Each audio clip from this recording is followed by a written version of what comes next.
Well, good evening, everybody. I hope you've enjoyed your 3-day weekend. Today is Veterans Day here in America. I'm not in a very celebratory mood on this day because, unfortunately, I know the direction that this country is headed. And I hate to be the bearer of bad news, but it just doesn't look good. These next 4 years are going to be the hardest 4 years that Americans who are not rich, who are not well connected with the right wing, MAGA, that whole group, that whole clique, we're in for a, brace yourselves because we're in for a hard ride. This is going to be a hard 4 years.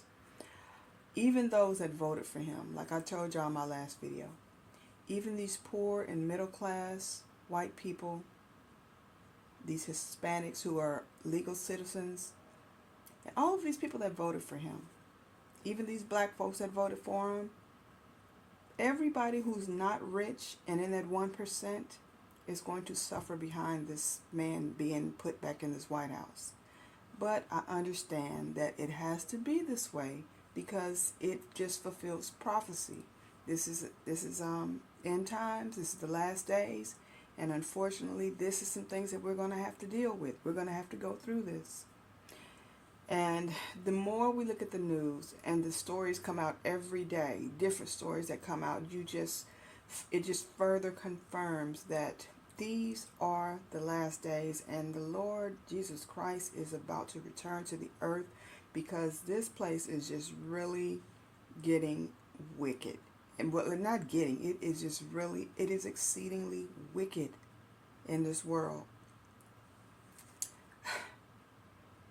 Today, I saw a news report where there was a 46-year-old man in Minnesota killed his whole family. He killed his wife, he killed his son, he killed his ex-girlfriend, and he killed their son that he had with the ex-girlfriend, and he killed himself. He killed his whole family and himself because he was apparently suffering from some type of mental illness. And with Trump getting back into the White House, it just kind of sent him over the edge. And I guess he felt he would rather just take himself and his family out than to have to endure what we're about to experience in this country. But it's a very sad situation. The man was 46. Let's see here. And that was in Minnesota. Shootings. Minnesota shootings. He felt, I guess he just really just lost all faith in everything, I guess, in order to make himself do such a rash decision. I mean, in order to make such a rash decision like this, yeah, he had mental problems, but still, this was Trump being reelected sent him over the edge, and he killed himself and his whole family, even his ex and his child. It's his Minnesota dad who ran it against Trump election, gunned down wife, ex-girlfriend, and his 2 kids in a murder-suicide. They said he had an online rant shortly before doing this. He's 46-year-old Anthony Nephew, and he had a pattern of mental health issues, according to this report. And they said he traveled to 2 different houses. He went to his ex-wife's house, or his ex-partner's house, killed her and their son, and then went back home, I guess, apparently, and killed his current wife and his son with the current wife.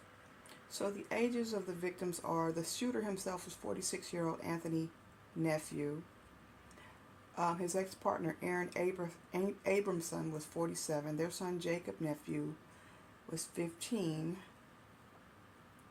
To say his wife. His wife, his 45-year-old Catherine nephew, and their 7-year-old son was 7-year-old Oliver. And they said that he had made some really disturbing rants. He said he had been sharing left-wing and anti-Trump posts on his Facebook account. So he was obviously a Democrat or a left-wing person or an independent.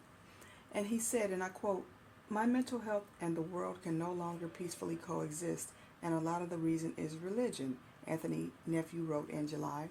He says, "I am terrified of religious zealots inflicting their misguided beliefs on me and my family. I have intrusive thoughts of being burned at the stake as a witch or crucified on a burning cross." Wow. Having people actually believe that I or my child or Satan or the Antichrist or whatever their favorite color of boogeyman they are afraid of this week. Yeah, he was really going through some stuff. In another post, he accused Republicans of making it harder for women to leave abusive relationships. "Gilead, here we come," he wrote, referencing The Handmaid's Tale, a dystopian novel turned Hulu series in which women who have been stripped of their rights are forced to reproduce for the ruling class. I don't know. I'm not familiar with Handmaiden. I don't watch a lot of TV, especially secular TV. Or fictional TV, I don't hardly watch it, so I don't know what Handmaiden's Tale is. So he shared other political posts, including an image of former President Barack Obama, Trump, President Joe Biden, and Vice President Kamala Harris. The word hate sits under Trump's face, while the words hope, heal, and grow correspond with the Democratic politicians. So he was hardcore left-wing. Then he writes, "Not that everyone cares, but as an independent voter, I would really like to see both the political parties in our country pick better candidates." He wrote this in July. "We can do better than a binary choice between fascism and non-fascism." So Anthony Nephew had previously issued a chilling warning about his mental health battles, including he wrote an op-ed in the local Duluth News Tribune in 2021, in which he wrote, "For millions of Americans, a breakdown leads to suicide or homicide before suicide." So he'd been thinking about this for a while, at least 3 years, because he wrote this in 2021. So they lived in Duluth, Minnesota. Okay. He wrote, "Mental health in this country is stigmatized, ignored, or treated as a burden for the individual to bear alone with little help or less understanding," he wrote. "Americans deny they have mental health struggles because they have to, because they're told to, or because they don't realize their mind is broken." So he obviously knew that there was something wrong with him. Police in Duluth, a city of nearly 90,000 residents, about 135 miles north of Minneapolis, have not yet determined a motive in the shootings. Police said there is no ongoing threat to the community. Well, the motive is that he was mentally unstable, and with Trump being reelected into the office, that just drove him over the edge. So that's what happened with this story. It's very unfortunate. It's very sad. But it's just kind of, to me, it's indicative of the direction that we're headed. Do y'all know that Princeton and Harvard actually gave their students the day off to process Donald Trump being reelected into the White House? They literally let their students have the day off after the election to take it all in. I guess they gave them they felt that they needed a mental health day, because a lot of those students probably just felt like they lost complete faith in the system anytime that these voters would choose a man with Donald Trump's baggage over Kamala Harris, who is, an experienced politician. She had a long career in law as a prosecutor. She's a licensed attorney, and she's the current vice president. And I guess it just really just probably discombobulated the student bodies at Princeton and Harvard that how could Americans choose this man over this woman with all the baggage that he had, but they still went with him, and they gave them a mental health day off. Can y'all believe that? Also, you cannot make this stuff up, y'all. Mattel had to recall dolls from this movie that they just released called Wicked. Yes, the movie is called Wicked. and it stars Ariana Grande and Cynthia Erivo, and they had to recall these dolls because the website used to promote the dolls was www.wicked.com, but it leads the children who go to that website to a pornographic site. Wicked.com is a porno site. So they had to recall all those dolls off the shelf in stores nationwide because the actual website for the movie was www.wickedmovie.com. But when all those kids had got those dolls, they're going to go to www.wicked.com and go to a porn site. First of all, the movie itself is wicked, to be called wicked. See how they programming these kids, y'all? See how they're indoctrinating these kids? Do y'all really think that was an accident? That wasn't no accident.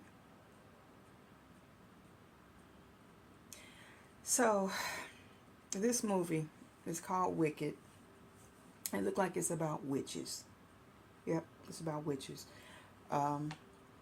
It's a 2024 American epic musical fantasy film. Let's see what the plot is. It's set in the land of Oz, largely before Dorothy Gale's arrival from Kansas. The plot covers the events of the musical's first act following green-skinned Elphaba's studies at Shies University at the beginning. It is some type of Wicked Witch of the West type before Oz, before Dorothy. Some type of movie about witches. And would you buy your daughter a doll, or your children a doll, a Wicked Witch doll? That's so weird. I mean, there's a Glinda the Good Witch doll, I guess, and there's a Wicked Witch doll. I don't know. I haven't seen the doll line. But this is a movie about witches. They'll let you know right then and there. Don't take your kids to see this movie. Of course, the Wicked Witch is being played by a black woman, but she has green skin. Ariana Grande is Glinda the Good Witch. Of course, the white woman is the Good Witch, and the black woman is the Wicked Witch, of course. Yeah, so this is some type of wicked movie that they're trying to indoctrinate these kids, and when they sold the dolls, a porn site was included in the box. Was printed on the box of the dolls, so kids can go to the website and they'll be visiting a porn site. Led to them from an advertisement of a movie about witches. Do y'all think that's not an accident, y'all? I'll tell you, the devil is busy, and he's coming for the kids, y'all. That's the thing. He's coming for the children. It's gonna cost them a lot of money too to recall these dolls. It is. They're gonna have to pull all them dolls off the shelf. I don't understand why any parent will buy their kids any dolls, because they don't believe in God. That's why. A lot of the parents, they don't believe in God themselves. That's why they don't have no problem with taking these kids to this movie and buying them toys, from this movie. So it says, toy company Mattel has issued an apology after dolls themed around the upcoming movie Wicked featured an address for a porn site on the packaging. The film, which is due to be released around the Thanksgiving holiday, is based on the popular Broadway musical of the same name and is a prequel to The Wizard of Oz. The story details how the Wicked Witch of the West, Elphaba, I guess that's her name, and Glinda the Good Witch met and became friends. So an evil witch and a good witch became friends? Whatever. But yeah, that's what happened, y'all. What else is going on? What else is going on? Oh, wildfires. There are wildfires burning on both coasts, and I don't think neither one of them are even 50% contained. The wildfires are raging on both coasts right now. So that should tell you something too. That, if I don't know what else is going to convince people that these are the last days. We are living in the last days. Um, what else? There was a shooting at a homecoming in Tuskegee at the HBCU, the Historical Black College in Alabama, at the Tuskegee College, Tuskegee University in Alabama. A young man of 25 years old was arrested. An 18-year-old young man was killed. He wasn't a student at the college, but it was like a homecoming celebration, and everybody was, I guess, out celebrating this homecoming. And he just opened fire and started shooting in the crowd.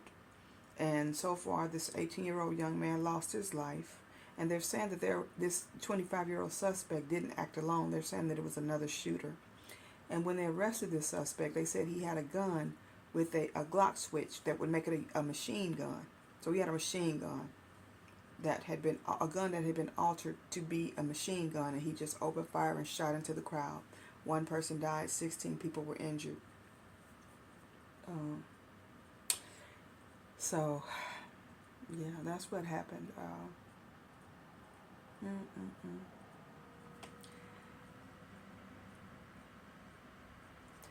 Trump has named this person, Tom Homan, as his border czar. And this guy, they said he's pretty strict. And he said that he's already, described what he's going to do as the border czar. He said there will be a mass deportation. He also said that there are going to be targeted arrests, to find people, arrest them, and send them back to wherever they come from. He also said that there are going to be whole families being deported, to where you can't try to use an anchor baby to stay over here.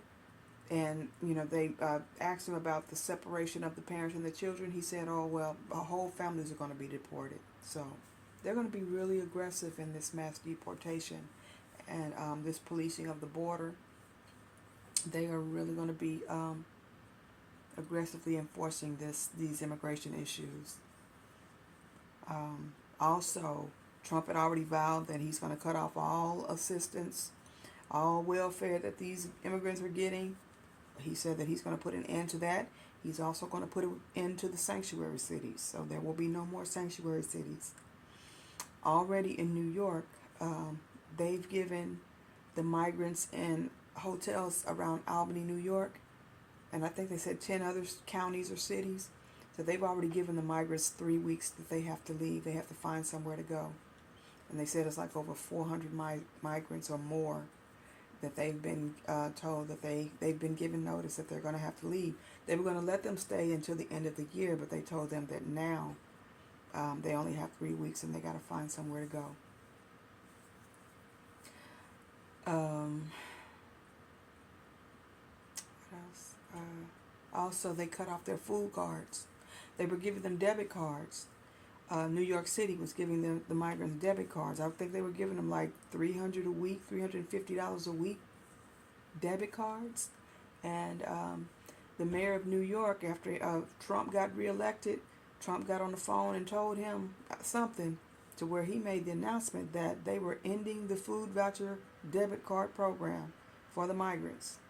And he gave some excuse about it was only supposed to be for a year or something, but pretty much it's probably Trump's influence that told him to end that food program for those migrants. So that's going to cause crime to increase even more, because when you take these people's food and you put them out on the streets, they're going to do anything by any means necessary to survive. So that's going to cause crime to increase. And that's why the city of New York, some of the leaders are saying that this is going to put New York in a severe crisis economically, because if they start deporting people who are undocumented, who've been here in this country for years, and they work and they pay taxes, then, they're going to lose those people who are actually paying taxes, because you got some people over here that's been illegal for 10, 20, 30 years, and they may hold jobs and pay taxes. If they get deported, then, that the city is going to lose money, but you're also spending out a lot of money by housing and taking care of these illegal immigrants. So yeah, but that's what it's saying. That whole family's going to get deported. They're going to be targeted arrests. There's going to be mass deportations. There are no more sanctuary cities. They're going to continue to build a wall, and they're going to put more police, place more law enforcement down there, and the military at the borders to prevent people from coming over here. Of course, they're going to also probably tighten down on the asylum paperwork too. They're going to impose more restrictions on that too. So any migrants are trying to come here now, they might as well just turn on back around.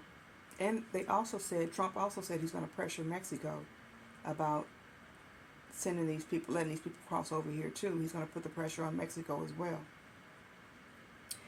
Okay. So what else? Iran. Iran has denied that the FBI said that they arrested 3 individuals who were plotting to assassinate or attempting to assassinate President Trump.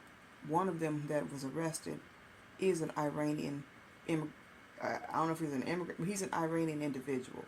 Iran denies this, but the FBI has confirmed that they were plotting to assassinate Donald Trump. So Donald Trump and Netanyahu have got together and they pretty much agree. And Netanyahu said, quote, I quote, they see eye to eye that they're going to have to just go ahead and get rid of Iran and their proxies. I think they're both in agreement that there were recent attempts on both of their lives, and they just feel like they have to eliminate the threat altogether to prevent anything from happening, because Iran has also issued some threats about them possibly pulling something on Donald Trump's inauguration day in January. Because remember, Hania was killed during Iran's new president's inauguration ceremony. He was in Iran, he was in Tehran visiting for that swearing in of the Iranian new president when he was assassinated, or eliminated as they call it. So Iran is threatening to possibly pull a terrorist attack or try to take out Trump during this inauguration coming up in January. They've already tried. They've already tried with Netanyahu. So at this point, I think both Netanyahu and Trump agree that they're going to have to go ahead and eliminate the threat altogether. So Trump wants it done, preferably before January. Let's see what else I got here. As far as what's going on with Ukraine, we pretty much know that Trump is going to cut off all aid to Ukraine and all weapons to Ukraine. And Russia is going to claim Ukraine pretty much. What happens to President Zelensky, I don't know. Hopefully they don't kill him, but they just go ahead and just let him leave, let him cede and let him leave. But Russia, I told y'all, Putin is not scared of Trump. Russia is not scared of America. Don't y'all know that Russia, when Trump won re-election, Russia put on their state TV, which they said is led and controlled, and all programming is approved by Putin. So get this. Russia airs a video, a show or a program where they congratulated Trump, but they posted Melania's nudes in this video segment and just flat out disrespected her and Donald Trump. So that's what I'm saying. When y'all tell me, do y'all really think that Putin and any of those world leaders are afraid of Donald Trump? They're not. Because why would Russia even do this? This was on Russian state TV that they put this woman's nudes up here. They congratulated Trump and turned around and put his wife's nudes up here. That's a total disrespect. But because Donald Trump can't He can't control nothing that these other world leaders do, flat out. And another thing, Putin and the Kremlin said that that is a lie, that Trump said that he spoke to Putin about don't escalate the war in Ukraine. Well, the Kremlin called Cap and said, no, we ain't talked to him about nothing. So they said that and then posted this stuff about Melania with the nudes and everything on Russian state TV. So that should send a powerful message to him, like, don't come in here trying to think you about to run us, because you gonna FA and FO. So, yeah. Putin to deal with him, but hey, he better not think for 1 minute that he can control Russia, the Kremlin, or Vladimir Putin, or China, or North Korea. Not gonna happen. Who is this? Let me see.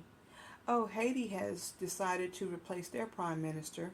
He's only been in office for 6 months. If they want to get rid of him, because obviously he doesn't know what he's doing, because he's a businessman. He's, he probably is not used to running a government or a country. He's just a businessman. So they're getting rid of him. Who they're going to replace him with, I don't know.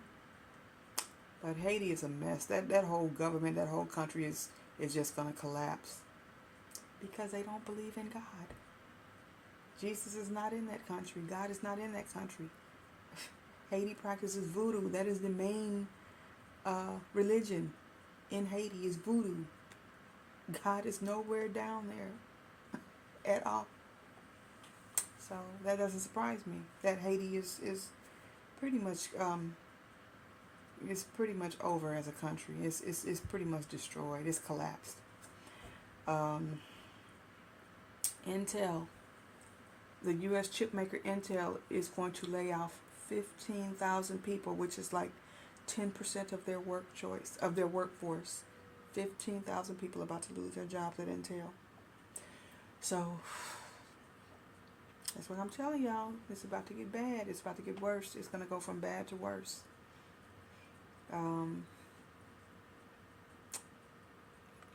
It says Intel acts 15% of the global. What does it say?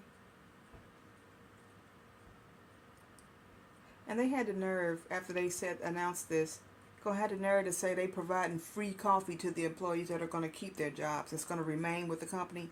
They said in order to boost morale, they're going to give them free coffee. Are you kidding me? And they're saying it was like a joke on the internet that went viral. That you lay off thousands of people, but then you provide the employees that were lucky and that made the cut free coffee to make them feel better, to boost their morale. Yeah, right. Let's see what else. Disney, they had to rescue 4 sailors at sea on a Disney cruise. So luckily they made it out alive. It says 4 people. The boat was sinking, so they had to go save them.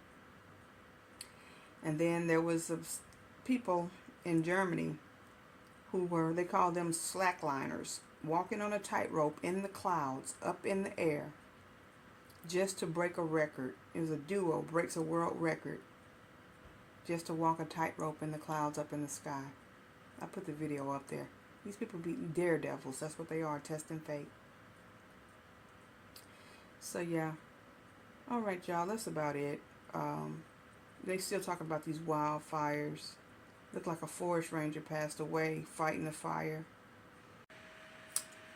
So y'all, like I said, these people got wicked dolls and stuff out here that they marketing to these kids. They are intense. This was not no accident. I'm still just, I would be really worried. If I had little kids, if I was a parent or a grandparent of little kids nowadays, boy, I would be so worried. With wickedness like this going on, where they even actually promoting pornographic websites to the kids. They're putting them in their toys now. Like I said, boy, y'all just better be prayed up. Brace yourselves for what's about to happen. And the way you brace yourself and you arm yourself and be prepared is that you Get baptized, blood washed, and born again in the name of Jesus Christ. If you haven't already, if you are, I always say pray to the Lord and just beg Him that all of your unsaved family members get baptized, blood washed, and born again in the name of Jesus Christ before He comes back, because you're going to need the Lord. You're going to need Jesus Christ in order. You're going to need the Holy Spirit in order to be able to survive these terrible times that we are about to experience and that we are experiencing. But it gets worse. That's what I'm trying.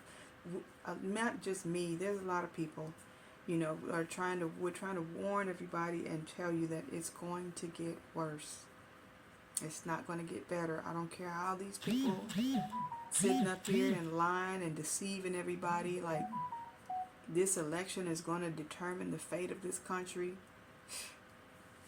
It is going to determine the fate of the country, but it's not going to be for the better. So just get ready, y'all. Prepare yourselves. Stay prayed up and stay close to Jesus. This is a time for you to stick as close to God as you can be. I mean, yeah. But all right, y'all. I hope y'all enjoy what's left of your 3-day weekend. And Lord willing, I will be back tomorrow. I'll post again tomorrow. There's a lot of foolishness going on out here in this world, man, I tell you. But Jesus is still, He's coming back, and God is still good at the end of the day, and He's still in control of everything. So that's the only hope that we can hang on to, that we can cling to in these end times. So, and I'm just keep on getting more and more telegram messages as I'm making this video. There's just so much going on. But all right, y'all, be blessed, and like I said, hopefully I will be back tomorrow. Peace.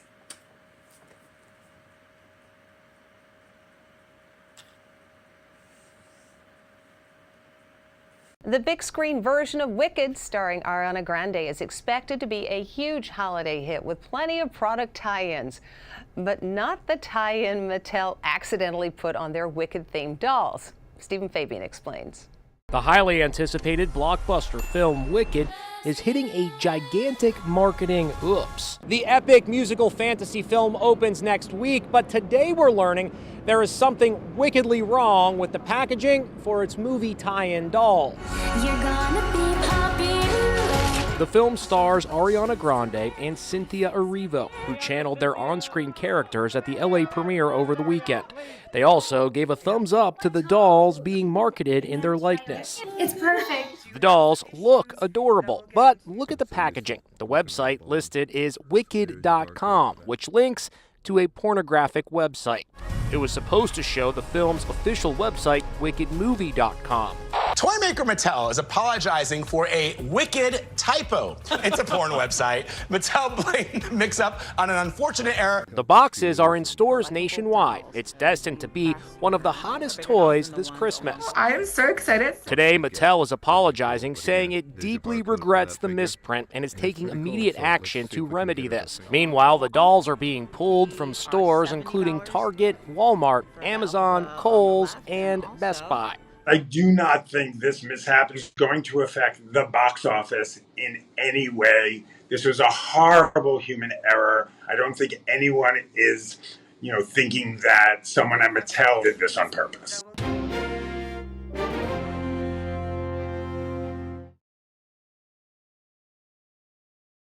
At 2:08 p.m. Thursday, November 7th, Duluth Police Department was contacted by the City of Superior to do a welfare check on one of their employees. Responding officers went to the home in the 6,000 block of Tacony Street and found two victims who were deceased from apparent gunshot wounds. 47-year-old Duluth resident Arab Abramson and her 15-year-old son, Duluth resident Jacob Nephew. During an interview with the reporting party, they identified a person of interest as 46-year-old Duluth resident Anthony Nephew. Nephew resided in the 4400 block of West 6th Street. Investigators set up surveillance at his residence and a short time later discovered he had a wife and child who also resided with him. Due to that knowledge, exigency was established to make entry into the home for a welfare check. We made entry with the drone. Officers located 45-year-old Duluth resident Catherine Nephew Ramsland and her 7-year-old son, Duluth resident Oliver Nephew, deceased from apparent gunshot wounds.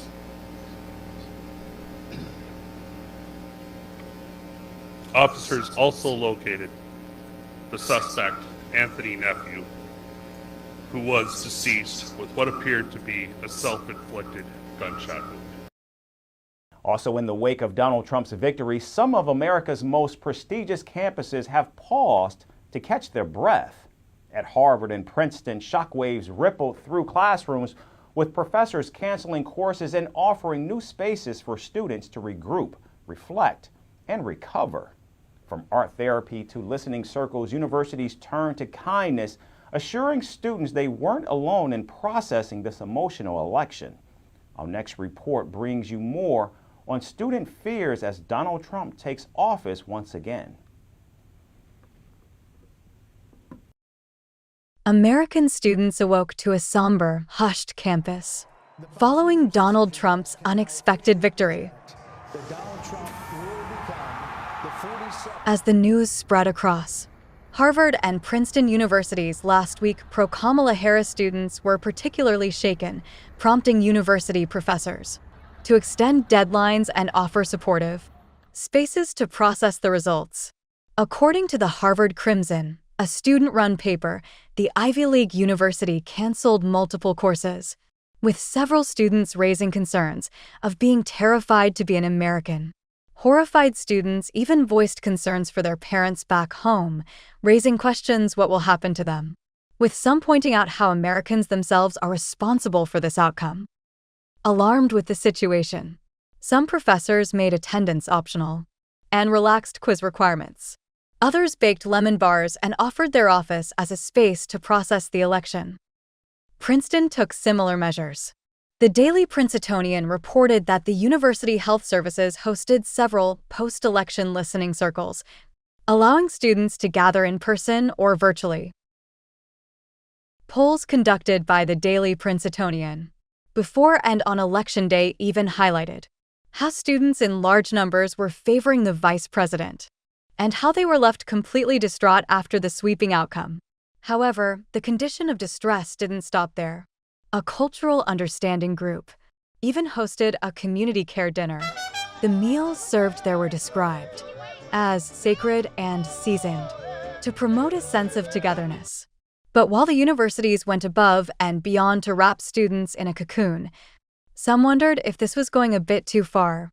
For many social media users, what was happening at these Ivy League universities was unbelievable. From calling Harvard a cesspool of anti-Semitism to calling students crybabies, the internet exploded to defame the elite graduates. Yet as both universities poured resources into creating comfort zones, some observers raised eyebrows, asking if the students truly need art therapy and sacred dinners just because their candidate didn't win?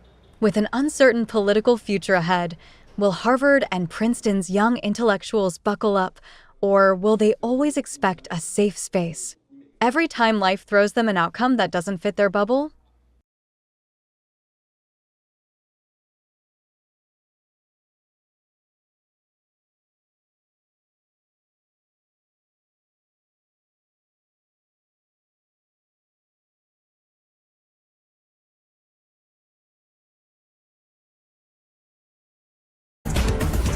Welcome back to CBS News 24/7. I'm Reed Cowan. So President-elect Donald Trump shaping up the list of leaders joining him for a second term in the White House. He announced former ICE acting director Tom Homan will take over border control.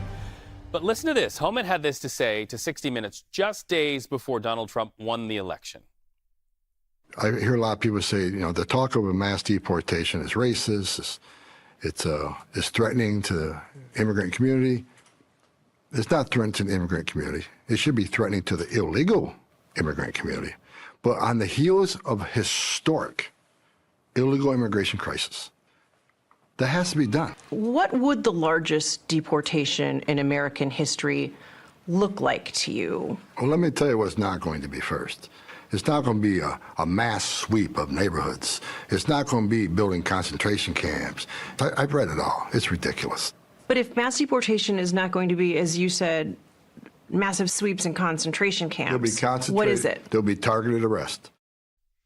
He was also asked by our reporter there, what about separating families? He said families can be deported together. So let's bring in Bart Jansen right now on the stream for more on this. He's the Justice Department reporter for USA Today. What more do we know about his history on these immigration policies? Well, he was a bit of a lightning rod during Trump's first administration when he was head of ICE.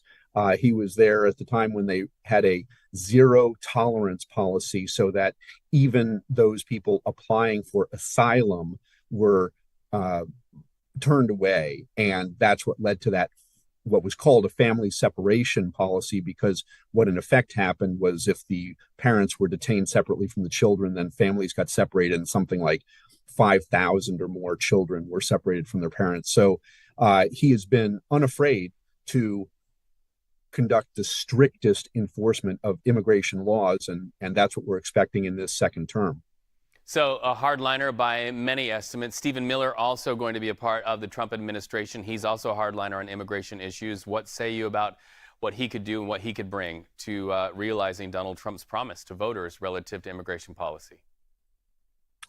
Well, Miller has been the architect and one of the most vocal advocates of what they've been calling mass deportations. There are an estimated 11 million immigrants who lack legal permission to be in the United States, and they have said they could target all of them. In more refined statements, Trump and his allies have said, first, they will target criminal aliens, and so deport them, get rid of them the fastest. But what's unclear to immigration advocates is that anyone who asks for asylum typically gets court hearings. Those hearings are backed up for years. Right. And so if they get rid of the hearing process, then that would perhaps move things more swiftly. Bart Jansen, Justice Department reporter with USA Today, thank you so much for speaking with us. I have a feeling we'll be talking a lot in the weeks and months to come. Migrants staying at Albany hotels now need to leave 3 weeks earlier than planned. CBS 6 was the first to report the asylum seekers were told they'd need to be out by the end of the year. CBS 6's Tom Eschen tells us more about the changes tonight, while at the same time a new White House administration is also promising changes to the immigration system. Time is getting shorter for 400 migrants staying in Albany's Ramada and Holiday Inn Express to leave. In October, they were told they need to be out by December 31st. Now it's December 10th and December 13th. New York City saying they'll be closing 10 sites outside of New York City, but staggering the date so those who go back to the city's arrival center have proper resources. A spokesperson tells us our staff is on hand to help guests at our upstate shelters plan for next steps over these next 2 months, and those without an exit plan by December will be offered temporary placement in New York City. Sienna Freeman Tolbert, an immigration attorney, says situations like this have made an impact as they've been seeing many who have delayed in filing immigration applications because of their focus on just getting the essentials. You're trying to figure out the new country's immigration system, what they need you to do, and then you also have no place to live. You don't have your basics. And then a sign that that influx is indeed decreasing, the Albany Airport Inn, which was where the first bus of individuals came in the middle of the night back Memorial Day of 2023, no longer houses any migrants, rather is back open to the public completely. City officials say they've housed more than 220 migrant families from upstate hotels since 2023. Now, these individuals may soon need to navigate new policies, too, as President-elect Donald Trump has put mass deportation on his agenda. We have this thing in the United States called civil liberties, and everyone has them regardless of immigration status, as well as our rights that are protected within the U.S. Constitution. The New York Immigration Coalition rallying in New York on Thursday, protesting the next administration's plans. We're going to be seeing more ICE raids. We're going to be seeing them come into your employers. They're going to be coming into other public areas, checking to see what your status here in the U.S. Reporting from Albany, Tom Eschen, CBS 6 News. Thank you, Tom. The state election of Donald J. Trump sparking fears in many neighborhoods in our area about how he will deal with undocumented immigrants. During the campaign, including this week, he promised mass deportations. For the record, there are an estimated 1.2 million undocumented immigrants living in the tri-state area right now. And just this afternoon, New York City ended a program that gives vouchers to migrants to pay for food. Eyewitness News reporter NJ Burkett is live in Foley Square in Lower Manhattan with our lead story tonight. NJ. Right, Liz, down here in Lower Manhattan, where a rally is about to begin. Undocumented immigrants and their supporters determined to push back. Well, tonight, critics say mass deportations are unfeasible, unaffordable, and could damage the city's economy. There are an estimated 412,000 undocumented immigrants living in New York City. Yatziri Tovar says her mom and dad are two of them. My parents have been living here for more than 30 years, and I think they see themselves as New Yorkers as anybody else. Yatziri is taking Donald Trump at his word that he will carry out his campaign promise to use immigration agents to round up and deport mass numbers of undocumented immigrants. The fear on the streets in places like Bushwick, Brooklyn, and Jackson Heights, Queens, is real. I am afraid, this man told us. I have children and grandchildren, and I work hard. It would be unfair to deport us. New York is a sanctuary city where undocumented immigrants are largely shielded from immigration agents. Those convicted of serious crimes do face deportation, but police commanders believe they're a tiny percentage of the thousands who poured into the city since 2022. Trump says he wants to deport millions. You're not talking about just criminals. There aren't a million criminals to get. You're talking about families, and that's the real concern here. Mayor Adams has already spoken with the president-elect, but refused to say today whether deportations were discussed. I don't go into conversations I have with people. Large-scale deportations would hurt New York. Catherine Wild runs the city's most influential business group. They're contributing to our economy, and they're paying taxes. And they've been here often for 10, 20 years without having legal status. Any policy that fundamentally disrupts that population will have a big impact on our economy and on our city as a whole. Yatziri says the community is right to be worried. There is some fear of what could happen to family members of mine, friends of mine who are undocumented, because we know that the Trump administration has said that coming after immigrants. Advocates say current laws don't go far enough. Tonight, they're appealing to state lawmakers for help. Now, to be clear, the number of migrants entering New York City has fallen off dramatically in recent months. The vast majority are no longer in the city's care.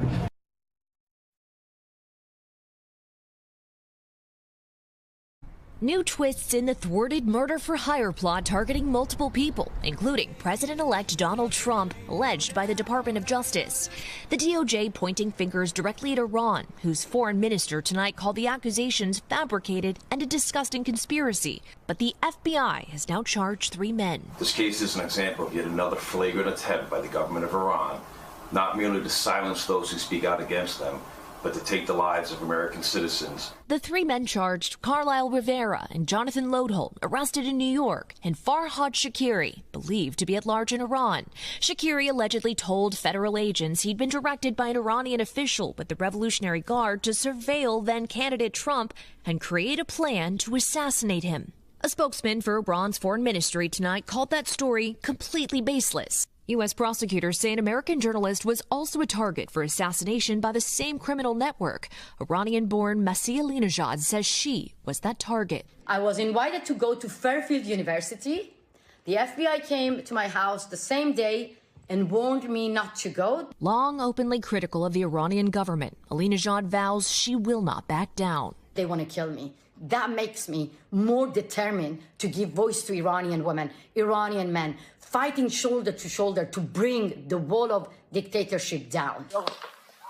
Following the 2 other assassination attempts against President-elect Trump during the campaign, security at his Mar-a-Lago home in Florida now at new heights.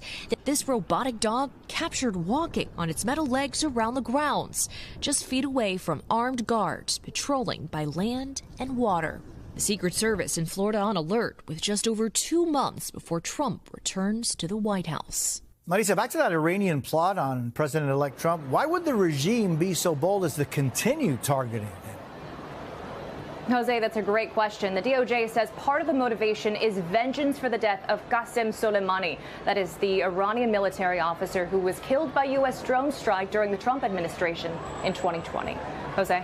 Thanks for watching. Stay updated about breaking news and top stories on the NBC News app or follow us on social media.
It's here from his resort in Florida that Donald Trump made his first phone call to Vladimir Putin since winning the US presidential election, The Washington Post has reported.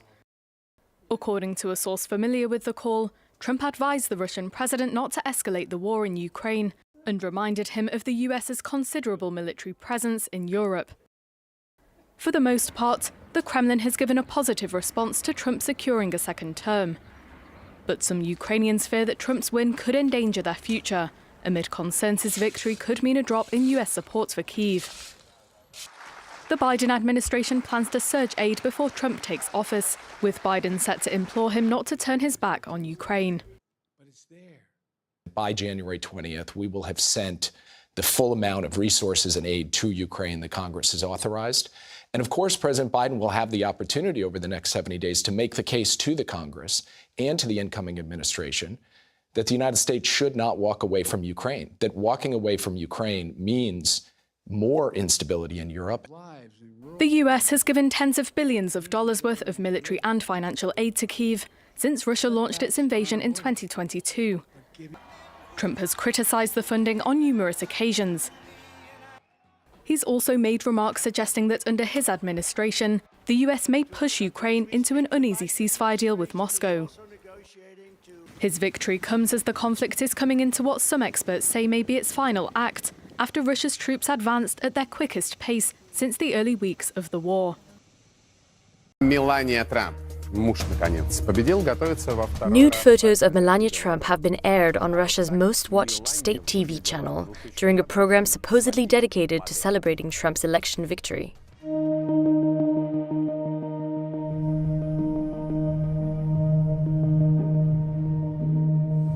This comes after Trump allegedly urged Putin not to escalate the Ukraine war in a phone call last week. But the Kremlin denies that this phone call ever took place. Despite Trump's repeated claims that he has a good relationship with Putin, things appear to have gotten off to a rocky start between the pair. As of right now, experts estimate that 50,000 Russian and North Korean troops are getting ready to carry out an assault on Ukrainian positions in the Kursk region. That's the part of Russian territory Ukrainian forces successfully invaded back in August, and now Russia desperately wants it back. So realistically, how might Trump's election victory impact the war in Ukraine? Would you give Ukraine weapons and funding? Well, during his election campaign, Trump said he would end the Ukraine war in one day. If I'm president, I will have that war settled in one day, 24 hours. How would you settle that war in one day? Because I'll meet with Putin, I'll meet with Zelensky. They both have weaknesses and they both have strengths. And within 24 hours, that war will be settled. It'll be over. But many in Ukraine and the West fear that prioritizing a swift solution to the war will mean making too many concessions to the Kremlin. Сьогодні я вірю, що президент Трамп дійсно хоче швидкого рішення. Ми хочемо справедливого закінчення війни. Я впевнений, що швидке закінчення війни – це втрати. Втрати. І я думаю, що якщо дуже швидке, це я не знаю цю ідею. In Kyiv, residents are not sure what to make of Trump's stance. Як на мене, це не дуже гарно для України, бо в нього була невизначена позиція, він то підтримує, то не підтримує, і дуже він ексцентричний така людина, тому не дуже зрозуміло, як це вплине на нас і на підтримку України з боку США.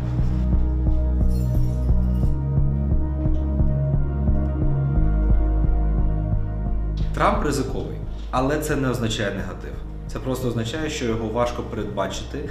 І він це в першу чергу більше роботи, більше переконування, більше доведення нашої позиції, донесення, чому важливо робити те і не потрібно робити інше. Себто для України в першу чергу це підвищення ризиків. Ризиків закінчення допомоги, ризиків вимушених перемовин з Росією, бо Putin reacted to Trump's election win, saying that he was ready to speak with the US president-elect. But the calculated choice of photos aired on the Russian state TV may reflect a desire to show Trump who is boss.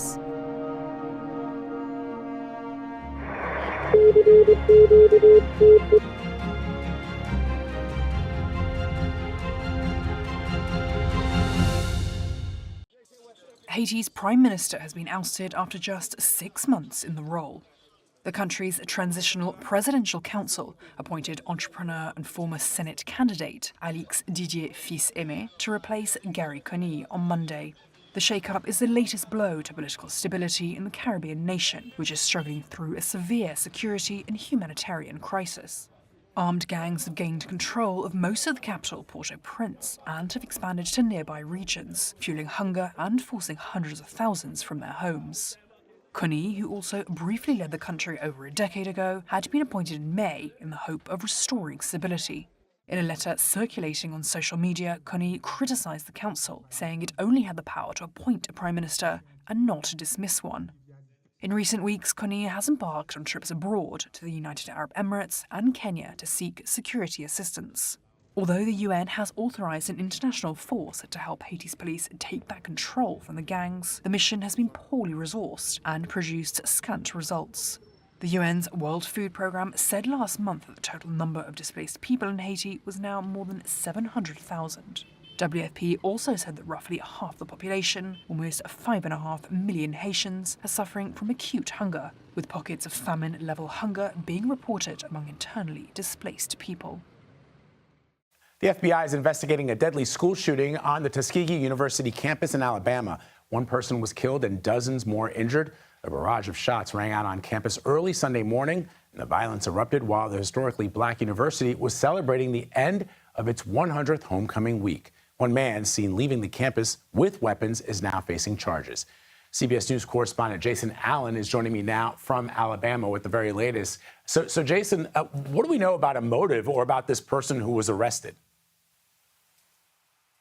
So the motive, Vlad, at this point is still unknown. Law enforcement has not gone into detail about that. As you mentioned, this was on campus. This happened at the end of a week-long celebration, and it was a celebration that had largely gone on without any problems. From talking to the sheriff, he said he had deputized as many as 50 extra people just to add security during the week, and told me he was here on campus until moments before the shooting started, and there were no problems. But one of the students that we talked to, one of the injured students, said that she actually saw people running toward her in her direction before she heard the shots rang out. So that indicates something happened that got everybody's attention before the actual shooting started. She was one of the 16 people who were shot. One person was killed, an 18-year-old who was not a student here. And you mentioned that man who was arrested. Alabama law enforcement said that happened. He's 25 years old. He was seen leaving the area. He was in possession of a handgun with what they described as a machine gun conversion device, something that turned that weapon into basically an automatic weapon that he was able to use here on campus. Jason, have the police confirmed whether or not this suspect was a student? They have not. Again, 25 years old, so he could have potentially been a student, but they haven't said that specifically yet. They have been asking, Vlad, for more people to upload videos, give them evidence of what happened. And we've seen some of those incredible videos already, but that indicates that they may still be looking for others. And when we talked to the sheriff, he indicated that his initial thoughts were that there would be possibly others involved. So this investigation continues this morning, even as the campus is closed. They aren't having any classes today, although they do have grief counselors here available for students. All right. Jason Allen reporting for us from near Tuskegee Institute. Thank you, Jason. Appreciate it. Now let's talk about the U.S. chip maker Intel. This has been a difficult year for the company. Intel has not been able to catch up with its competitors. Its sales are plummeting, revenue is down. So Intel has axed 15,000 positions globally. It has fired 15,000 people. That's about 15% of its workforce. Understandably, people are not happy. Employee morale has taken a hit. So Intel has come up with a brilliant idea. They are introducing free tea and coffee in their offices to boost morale. And this benevolence has become an internet joke. So what are some of the other bizarre morale boosters in companies, and do they even work? Here's a report. Once a Silicon Valley leader, now fallen from grace. We are talking about U.S. chipmaker Intel. It is struggling to keep up with rivals like NVIDIA. Its costs are too high, margins are too low. Its stocks are falling, sales are tumbling, revenue is dropping. So one thing is increasing: losses. In the first quarter, Intel lost $437 million. In the second quarter, $1.6 billion. And now, in the third quarter, Intel has reported a loss of a whopping $16.6 billion. But this last bit is not a shock for the company. In fact, Intel has been on a long road to recovery. And in August, they announced that 15% of their workforce won't be joining them on this depressing journey. Intel axed 15,000 jobs globally, through layoffs, buyouts, and early retirement offers. This was a major part of cost-cutting measures at the company to slash $10 billion in expenses. But some other steps were taken as well, like ending corporate funding for mobile phone plans of employees, grounding air shuttles that flew workers between offices, and cutting complimentary tea, coffee, and fruits in offices.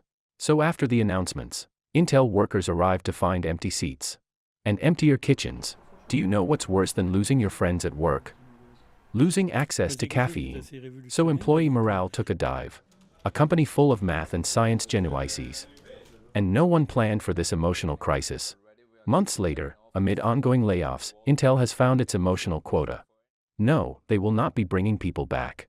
They want to bring tea and coffee back to make the remaining employees feel better. But only that, no fruits, still. So this benevolence has turned Intel into internet's favorite joke. People are appreciating this massive bonus, calling it an addition to unlocked washrooms at work. But Intel is not an isolated case.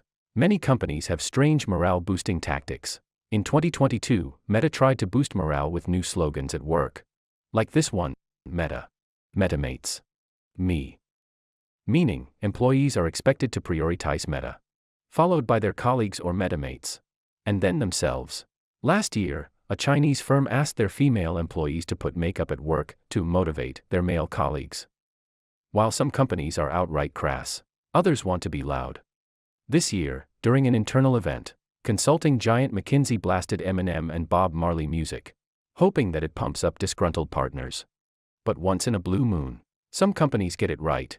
Like the Japanese tech company Note that has employed felines. Netflix that has introduced an unlimited vacation policy. And this company in India's city of Chennai, which has gifted 28 cars to its employees to boost their morale. Now, only one thing could top this, like maybe reintroducing fruits at Intel offices.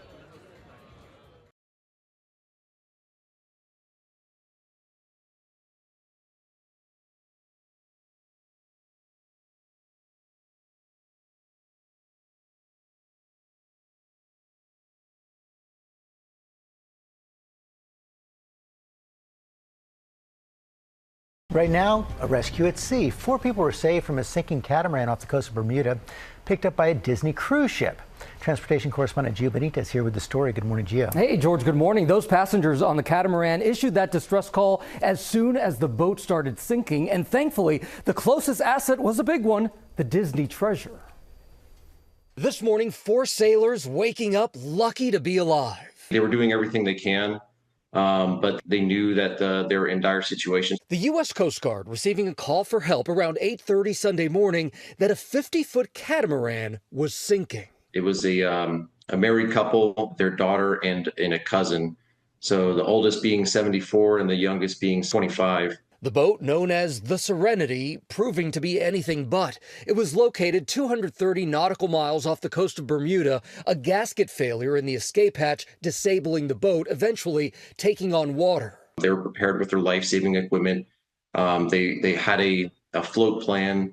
If it weren't for that preparation, then they would likely still be out there wondering if help would ever arrive. Just roughly 80 nautical miles away, the Disney Treasure making its way to its new home in Port Canaveral as the newest ship in the Disney Cruise Line fleet, which is set to make its debut voyage next month. Once the cruise ship was within radio contact, they worked directly with the sailing vessel, and they're super helpful, super willing to do whatever they could to help these people. The crew launching one of their lifeboats, bringing all 4 passengers on board with no injuries reported.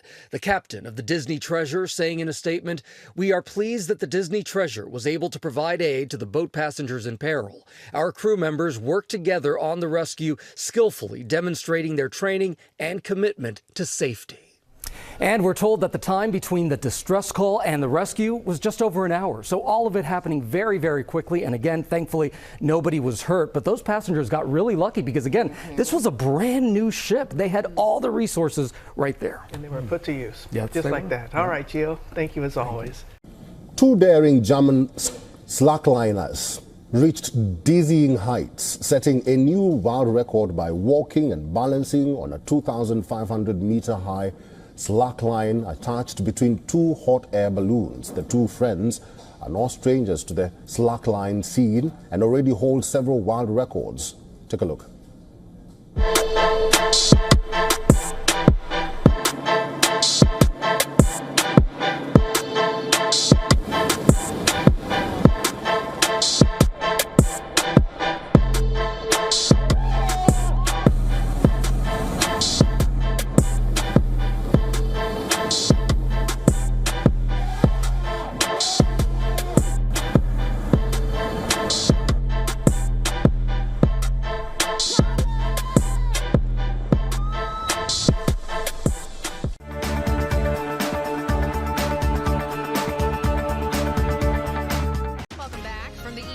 To the West Coast, weather conditions are making it challenging for firefighters as they work to try to contain several wildfires. Meteorologist Julie Martin has the details. The Santa Ana winds in Southern California and prolonged drought conditions in the Northeast are hampering efforts to bring these wildfires under control. Some much needed rain did fall overnight in New Jersey, giving firefighters there a break. New York State Police are investigating the death of a state parks employee in the major brush fire at Greenwood Lake near the New Jersey line. As of Sunday night, the fire had grown to more than 4 square miles and was 10% contained. There was progress in the 175-acre fire in Passaic County, New Jersey. Officials say it's 75% contained. It threatened 55 homes, but no evacuations were ordered. A 37-year-old man is charged with arson in connection with a 350-acre fire in Jackson Township that started on Wednesday. Officials accused the man of firing an illegal type of ammunition at a shooting range that sparked the fire. Health advisories are in effect for New York City and parts of New York State and New Jersey as smoke hovers over the area. People are being advised to avoid strenuous outdoor physical activity. In California's Ventura County, northwest of Los Angeles, a wildfire forced thousands of residents to evacuate. First, it skipped us and it started burning our neighbor's house past us. We thought we were okay. Evacuated anyway, and today came back and the house was gone. When a Santa Ana wind like this blows, it's very difficult and challenging for our resources to get engaged due to the rapid spread of the fire. The 20,000-acre mountain fire broke out Wednesday and is 26% contained. Its cause is under investigation. The local fire department says road closures and evacuation warnings remain in effect in some areas. Julie Martin, Scripps News.